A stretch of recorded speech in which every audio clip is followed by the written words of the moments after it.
तो हेलो दोस्तों, क्या हाल चाल। उम्मीद करता हूँ कि आप लोग भी अच्छे होंगे, आपकी तैयारी भी बेहतर चल रही होगी। तो जैसा कि आप सभी को पता है कि सदिश बीजगणित चैप्टर चल रहा था, जिसमें कि ऑलरेडी 13 लेक्चर मैंने ले लिए हैं।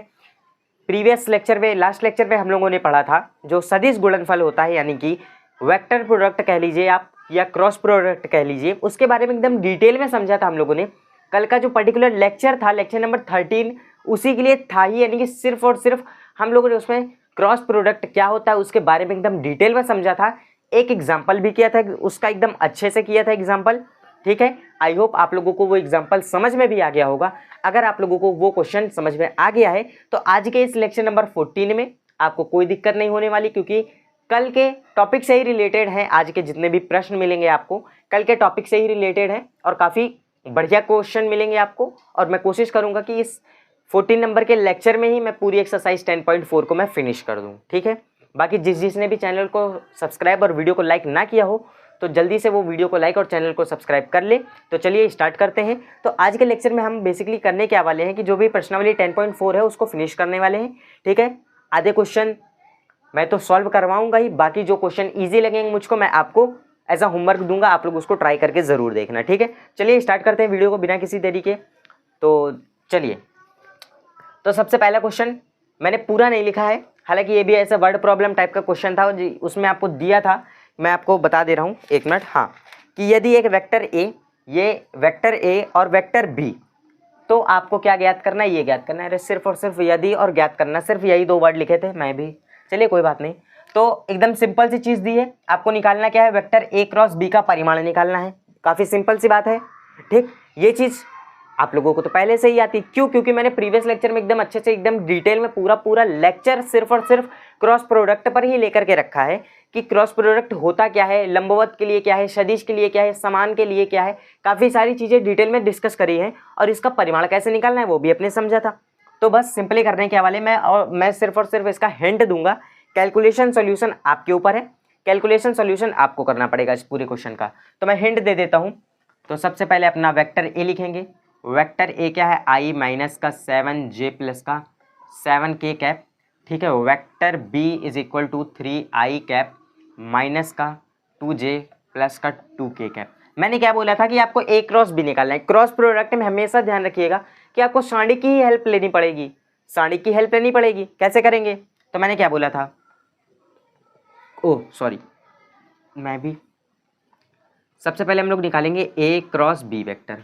तो ये कैसे निकलेगा, आई जे के। ठीक, आई जे के, मैंने क्या बोला था, यहाँ पर वेक्टर ए के अदिश घटक, यहाँ पर वेक्टर बी के अदिश घटक। ठीक, तो क्या होंगे, वेक्टर ए के अदिश घटक आई का क्या है भाई, कुछ नहीं है तो 1, जे का क्या है माइनस का 7 और के का क्या है प्लस का 7, और बी वेक्टर के तीसरी रो में आएंगे तो ये क्या है, आई के साथ कितना है 3, जे के साथ कितना है माइनस का 2, के साथ कितना है 2। ये बन गया क्या आपका सारणी। इसको सॉल्व कर लो। ठीक, मेरे को कोई सॉल्व कराने में कोई वो नहीं, सिर्फ और सिर्फ 2 मिनट लगेंगे, बस ए क्रॉस बी वेक्टर आ जाएगा, बस उसका परिमाण निकाल देना, सिंपल सा काम है। कैसे करना है देखो, मैं और आपको डिटेल में समझा दूं। अगर आपने प्रीवियस लेक्चर कल का नहीं देखा कोई बात नहीं, मैं आपको और डिटेल में समझा दे रहा हूँ कैसे करना है। देखो, जैसे कि हम लोग सारणी वाला करते थे कि भैया फर्स्ट रो फर्स्ट कॉलम को हाइड करते थे, जो हमें 2x2 ऑर्डर की ये मैट्रिक्स दिखती थी, या आप 2x2 ऑर्डर का डिटरमिनेंट कह लो, इसको सॉल्व करना रहता था। तो हम लोग इसको कैसे करेंगे, ये हो जाएगा भाई 7 2 14, ये हो जाएगा माइनस का 14, माइनस माइनस प्लस, और मतलब कि माइनस लगता है बीच में और ये माइनस मैंने प्लस कर दिया है, तो ये क्या हो जाएगा 7 2 14। ठीक है, ये क्या हो जाएगा आई। ठीक, फिर क्या, प्लस माइनस प्लस होता है ना, ये माइनस ये प्लस होता है, यानी कि ये हो जाएगा माइनस। अब जे वाली रो, जे वाली कॉलम को क्या करो, हाइड करो, बचेगा क्या आपको 2 और 1 मिलेगा, 2 और 1, ये हो जाएगा 2 माइनस 7 3 21 हो गया, ये क्या हो गया जे। फिर क्या होता है प्लस। ठीक, के वाली रो के वाली कॉलम को हाइड करो, के वाली रो के वाली कॉलम को हाइड करेंगे, 2 1 2 और यानी कि आपका मिलेगा माइनस का 2 प्लस माइनस माइनस मैंने प्लस कर दिया है डायरेक्ट, 7 3 21, ये मिलेगा आपको के। इसको आप सॉल्व करेंगे प्लस माइनस, ये तो पूरा जीरो हो जाएगा भाई, और ये आपका माइनस और 21 में जाएंगे 19 बचेगा, माइनस का 19 रहेगा बाहर आएगा, तो ये हो जाएगा प्लस का 19, यानी कि ये हो गया आपका 19 जे। ठीक, फिर क्या है प्लस 21 में से 2 जाएंगे, ये भी आपका बचेगा क्या 19 के, 19J और 19K बचेगा आपका यहाँ पर। ये क्या 19J और 19K। अब ये जो आपका क्या निकल करके आया है A क्रॉस B। अब आपको इसका मॉड निकालना तो आता ही होगा, काफ़ी सिंपल सा काम है। क्या हो जाएगा 19 का स्क्वायर प्लस 19 का स्क्वायर रूट लगा कर सॉल्व कर डालो, काम खत्म। सिर्फ इतना सा ही काम करना था इसमें। हालांकि कोई इसमें रॉकेट साइंस नहीं लगा है, काफ़ी सिंपल सा क्वेश्चन था, बल्कि मैंने बता दिया है, इसको आप लोग ट्राई करके ज़रूर देखना, ठीक है। तो इसको आप लोग देख लेंगे। अब देखते हैं अपना तीसरे नंबर का क्वेश्चन। ये क्या है, काफ़ी इंपॉर्टेंट क्वेश्चन है, ठीक।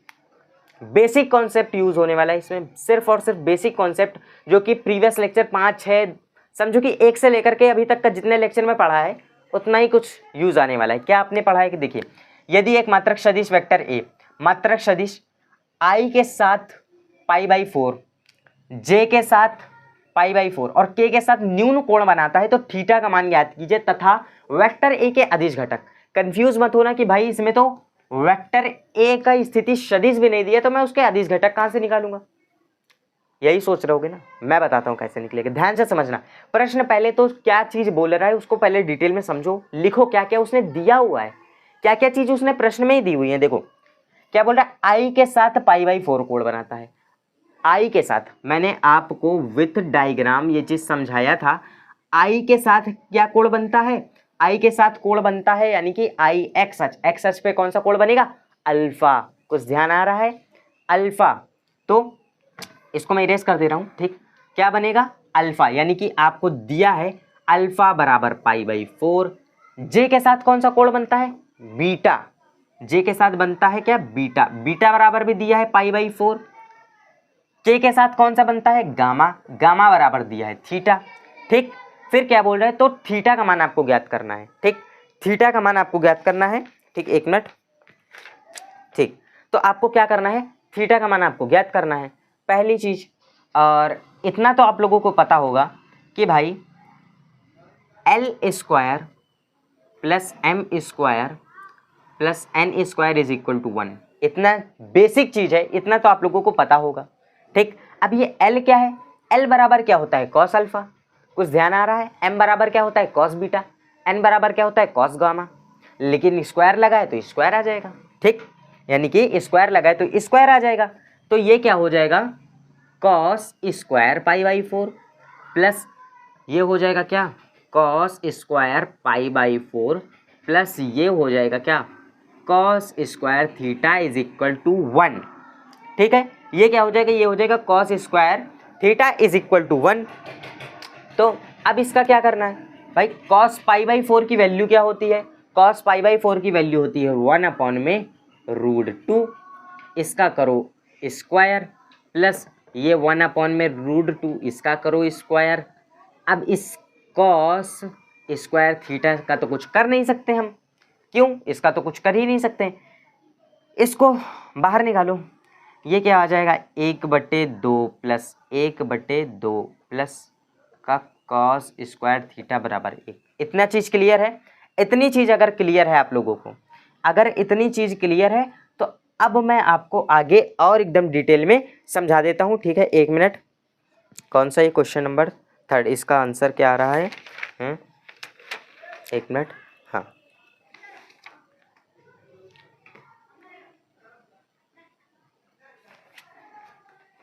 ठीक, एक मिनट, हाँ चलिए ठीक। तो ये क्या होने वाला है, चाहे तो आप इसको सॉल्व कर लो यहीं पर ही, ठीक, या तो इसको उधर भेज करके सॉल्व करो।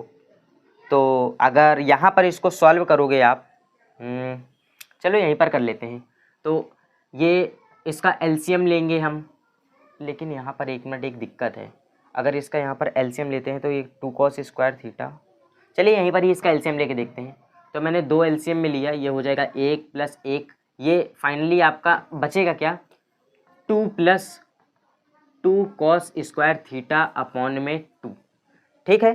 2 cos स्क्वायर थीटा अपॉन में 2, ठीक, इज इक्वल टू ये क्या हो जाएगा 1। नीचे वाले 2 को उधर भेजेंगे तो ये हो जाएगा क्या, मल्टीप्लिकेशन में, यानी कि यहाँ पर आ जाएगा 2। इस वाले 2 को उधर भेजेंगे, 2 में से यानी कि 2 में से 2 गया, बचेगा क्या यहाँ पर 0, ठीक। अब ये जो 2 मल्टीप्लिकेशन में है इसको उधर भेजेंगे, जाएगा डिवाइड में, तो फाइनली ये क्या हो जाएगा 0। अब इस स्क्वायर को उधर भेजेंगे तो ये भी फाइनली क्या हो जाएगा 0। ठीक, अब इस कॉस इनवर्स को उधर भेजेंगे, यानी कि आपका हो जाएगा थीटा बराबर कॉस इनवर्स 0। थीटा बराबर भैया कॉस 0, कॉस का मान 0 कब होता है, यानी कि कॉस 90 पे, तो थीटा बराबर क्या 90 आपका आ गया। ठीक, इतना चीज़ क्लियर है। हालांकि यहाँ से शायद आप लोग कंफ्यूज हो रहे होंगे, तो मैं आपको एक बार फिर से बता दूँ। देखो मैंने क्या किया है कि इसको खोला ही आ गया 1/2 1/2, चाहे तो आप इसको यहीं पर ही सॉल्व कर लो। ठीक, आधा आधा जोड़ करके एक लिख लो सिंपली, एक उधर भेज दोगे माइनस आ जाएगा, मतलब एक में से एक गया 0 आएगा, उधर 0 ही। नहीं तो मैंने बोला इसका पूरे का ही एलसीएम ले करके जो भी जैसे मैंने सॉल्व आउट किया, बस मैंने स्टेप्स समझा के इरेज कर दिया है, मैंने लिखा नहीं है, क्योंकि मुझे और भी एक चीज़ यहाँ पर बताना है बगल में, जो कि क्या बताना है कि वेक्टर ए के अदिश घटक।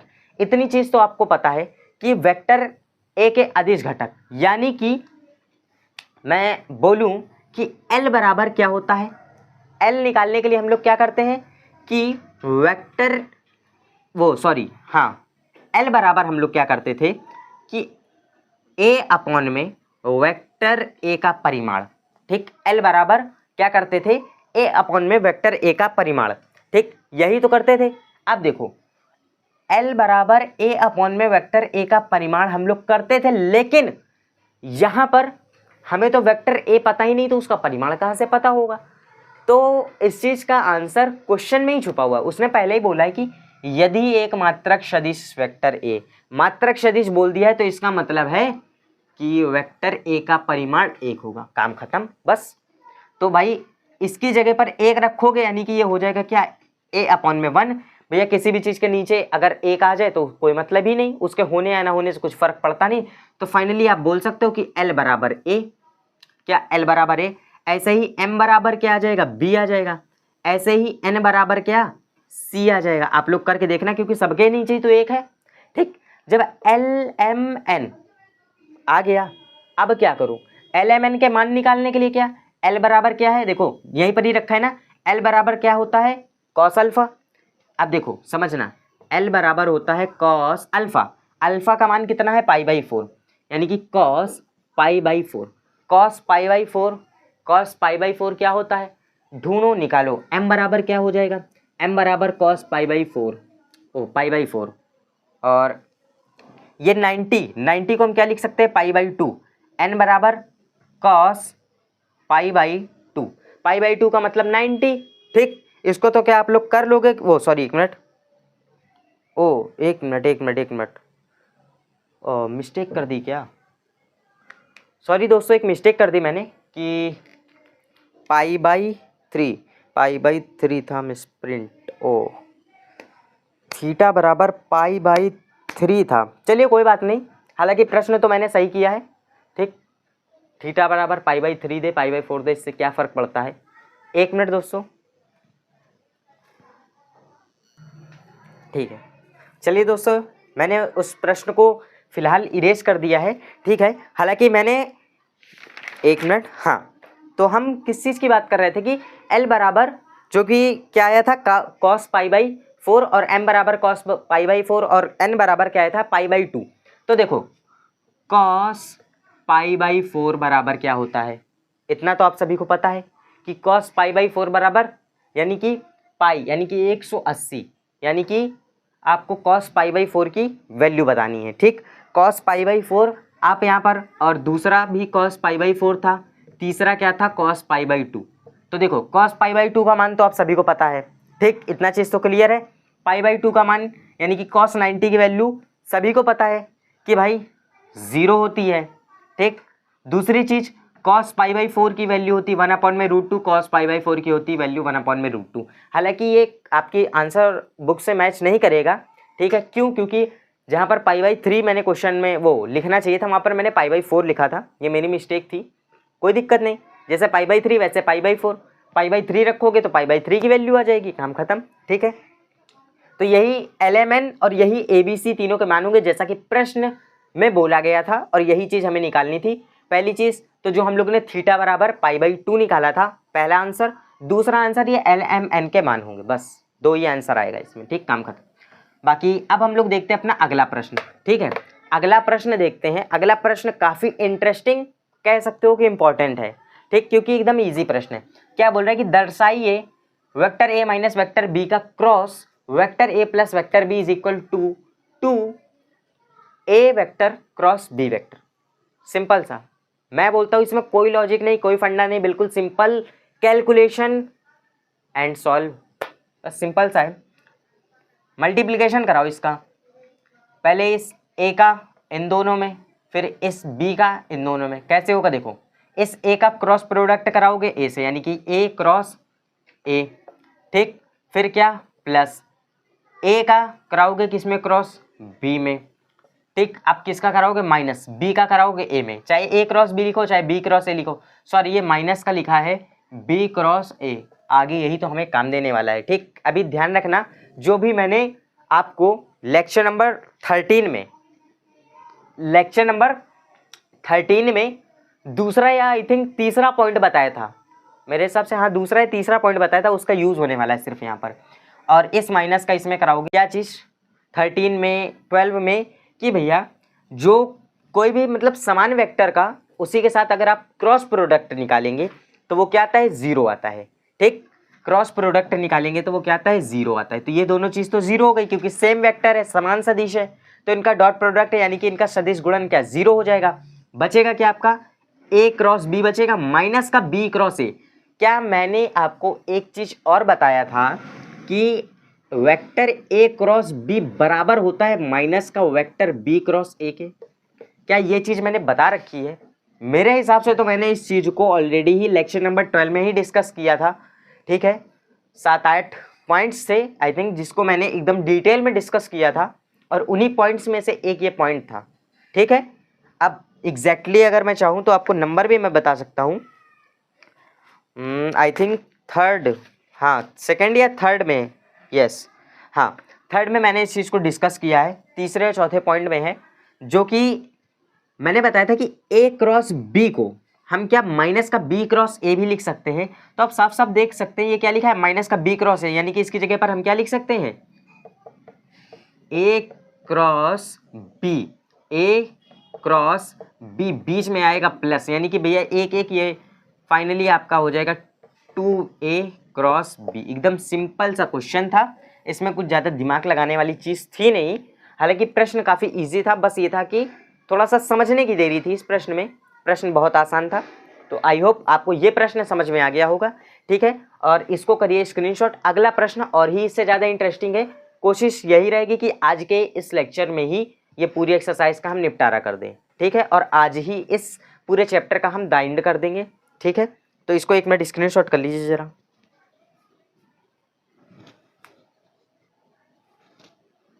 ठीक है दोस्तों, चलिए एक मिनट।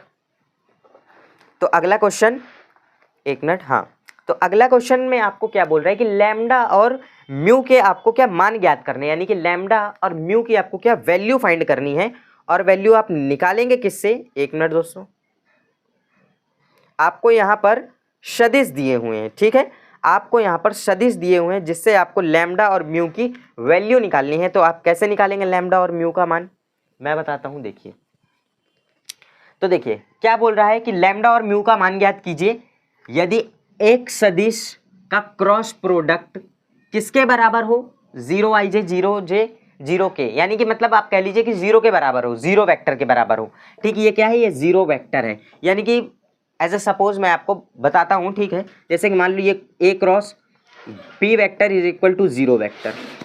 ठीक, यही सेम चीज़ ऐसे लिखी हुई है, लेकिन यहाँ पर आपको स्थिति सदिश यानी कि वेक्टर दिया हुआ है, तब आप इसको कैसे सॉल्व करेंगे, करना कुछ नहीं है, बस इसको सॉल्व करो, बस वैल्यू आ जाएगी 0 को बराबर करने पे। कैसे इसको सॉल्व करेंगे, सबसे पहले तो मैंने इसको सॉल्व करने का तरीका बताया था कि इसको हम क्या करते थे, शार्डिक यानी कि डिटर्मिनेंट के रोल में, मतलब कि डिटर्मिनेंट के इसको प्रकार में लिखेंगे पहले, कि डिटर्मिनेंट के टाइप में इसको कैसे नोट करते थे। मैं पहले तो ये फर्स्ट वाला वेक्टर ये हो जाएगा, यानी कि इसके जो अदिश घटक हैं उनको लिया जाएगा 2, 6, 27, इधर से आएगा 1, इधर से आएगा लैम्डा, इधर से आएगा म्यू। अब देखिए ये हो गया। अब क्या है, ये किसके बराबर है, ये बराबर है 0i। चलिए दोस्तों, तो मैं अब आपको इस प्रश्न ये जो आप प्रश्न मैंने अभी अभी आपको बताया, तो मैं इसको थोड़ा सा और डिटेल में आपको समझा देता हूँ। देखिए कैसे, तो इसको हम लोग क्या करेंगे, जो भी सारणिक को जैसे हम लोग सॉल्व करते हैं वैसे ही इसको सॉल्व करेंगे, यानी कि फर्स्ट रो फर्स्ट कॉलम को हाइड करेंगे तो हमें क्या मिलेगा 6 म्यू माइनस का 24, यानी कि मिलेगा 6 म्यू माइनस का 27 लैम्डा, ये क्या है, ये आई। ठीक, फिर क्या होता है प्लस माइनस प्लस, यानी कि ये आएगा माइनस का। अब हम लोग क्या करेंगे, जे वाली रो और जे वाली कॉलम को हम लोग हाइड करेंगे तो क्या मिलेगा 2 म्यू माइनस का 27 जे। ठीक, फिर प्लस का के वाली रो के वाली कॉलम को हाइड करेंगे तो क्या मिलेगा 2 लैम्डा माइनस का 6, यानी कि आपको मिलेगा 2 लैम्डा माइनस का 6 के इक्वल में आपका ये जीरो सदिश शून्य, यानी कि शून्य सदिश तो आपका ये चल ही रहा था। अब आपको बस करना कुछ नहीं है, जब तुलना पहले से ही दे रखी है बराबर में जीरो के ये है ही, तो बस सिंपल तुलना करा दो। ये 6 म्यू माइनस का 27 lambda is equal to 0, 2 mu minus का 27 इज इक्वल टू 0। देखो आई वाला आई के साथ, जे वाला जे के साथ, के वाला के साथ, ये क्या हो जाएगा 2 लैम्डा माइनस का 6 इज इक्वल टू 0। देखो यहाँ से म्यू का मान निकालोगे तो आएगा 27/2, यहाँ से लैम्डा का मान निकालोगे आएगा 3, काम खत्म। बस म्यू और लैम्डा के मान आ गए, दूसरे और तीसरे से इसकी कोई ज़रूरत ही नहीं। चाहो तो इससे भी निकाल सकते हो, कोई ऐसा डाउट नहीं रखना मन में कि इससे नहीं निकाल सकते हो। ठीक है, ट्राई करके ज़रूर देखना। ठीक, इससे भी ट्राई करके देखना, वैल्यू निकलेगी, कोई डाउट नहीं इस पर। अच्छा, तो ये वाला क्वेश्चन समझ में आ गया होगा आप लोगों को। ठीक है, तो अगर ये क्वेश्चन समझ में आ गया तो इसको स्क्रीनशॉट कर लीजिए। हम देखेंगे 6 नंबर का क्वेश्चन। ठीक, 6 नंबर का क्वेश्चन काफ़ी सिंपल सा है, मेरे को तो लगता है मैं ऐसे ही अगर आपको समझा दूँ तो शायद ही आप लोग समझ जाओ।